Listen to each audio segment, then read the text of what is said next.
And please enlighten me. What on earth do you mean the pity system does not carry across? The 6-star pity, soft pity, hard pity carries over between standard and event banners, but not limited banner. Now, I'm gonna be honest. It has taken me a couple of days to actually download the game itself, but just by seeing and hearing what other people have been saying about the game so far, about the pity system not carrying over when it comes to a gacha game, when gacha is the main function of a gacha game, pities and pulls and all that type of stuff, like that is the main focal point of any gacha game, is pulling for a certain character or whatever, whether it's pulling for the limited ones or the standard banner ones. And the fact that you can continuously lose your 50-50 on a limited time character means you're sinking thousands of dollars into one specific character that is not even guaranteed that you'll actually get. That's kind of what I'm hearing. The 6-star pity resets to 0 upon obtaining any 6-star operator. Limited banners, however, have their own self-contained pity that does not carry over to future banners. So the standard banners are just like a 50-50, 80 pull carries over, okay? That's normal. Limited time banners though, pity itself does not contain the carrying over aspect. So I'm kind of confused because honestly,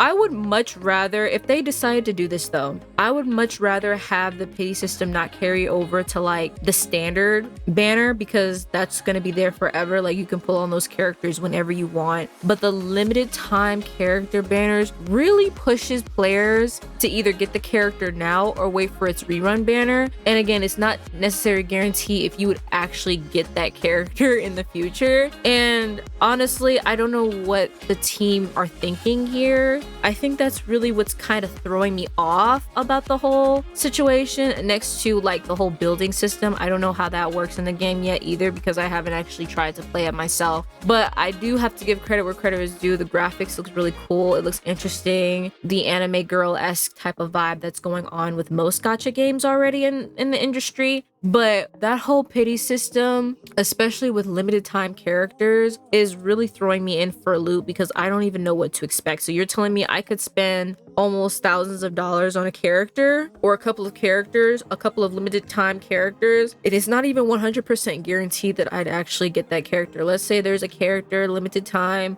3 weeks or whatever, and I'm pulling for that character, lose my 50-50, I'm out of pulls, I don't have any money to pull on that character. So basically, if a new limited character reruns or a new character is limited time, that already pity on the limited banner that I was originally pulling on basically resets. So I'm just like, wow, okay, that's interesting. That threw me in for a loop, but that's something that, depending on the character, if I really like the game and the story and the characters, I wouldn't mind that whole aspect. But that did kind of make me question if I actually wanted to play it. But now moving on to like the main problems of this game that I've heard a lot of people talk about is the bloated and overly complex story that has been presented. Now, I don't know if there's a skip button, but you all know when it comes to gacha games, or really any games, if the story isn't interesting or very like short, I don't think I'll be interested in it. I'll be skipping it a lot. Like in Genshin Impact and in Honkai Star Rail specifically, those two games, they have a storyline that they're just talking in circles. They're literally saying the exact same thing, just in different fonts. And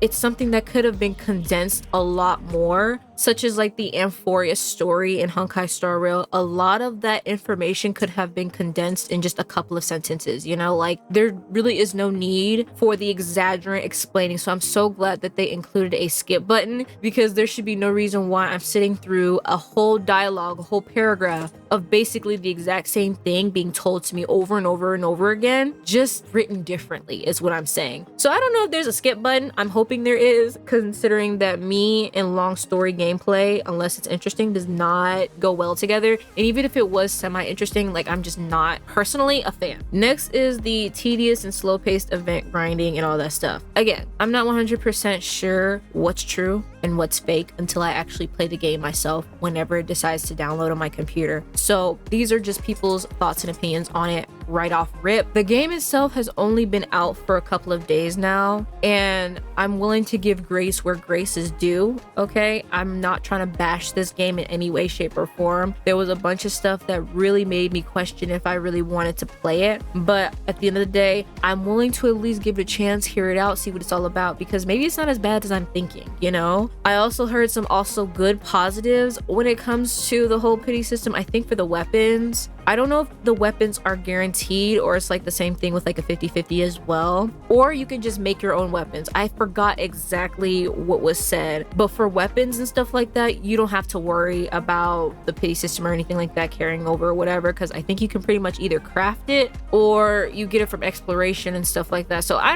don't know, like there's some good positives about this game. Next, some of the issues people have been having are like the gameplay or like how much render it needs. And for me personally, I have a pretty buffy computer. I don't think I should have too much of a hard time running the game as is on whatever the game manually sets me on when it comes to graphics and stuff like that. But I do know with Wuthering Waves, higher graphics does cause a little bit of lag spikes here and there, especially when I first joined the game. Everything is very much laggy. Everything needs time to load, the graphics and everything. And then once I play with it a little while, those like lag spikes kind of smooth out and, you know, figure itself out because I've been playing for a while. Everything's pretty much has been rendering already, so I don't really have to worry about that too much. As always with most of these gacha games, they do have a lot of potential to be really, really good. And for a lot of gacha games that just started out, they may have a slow run, but I do feel like Arknights, along with many other gacha games that are coming out this year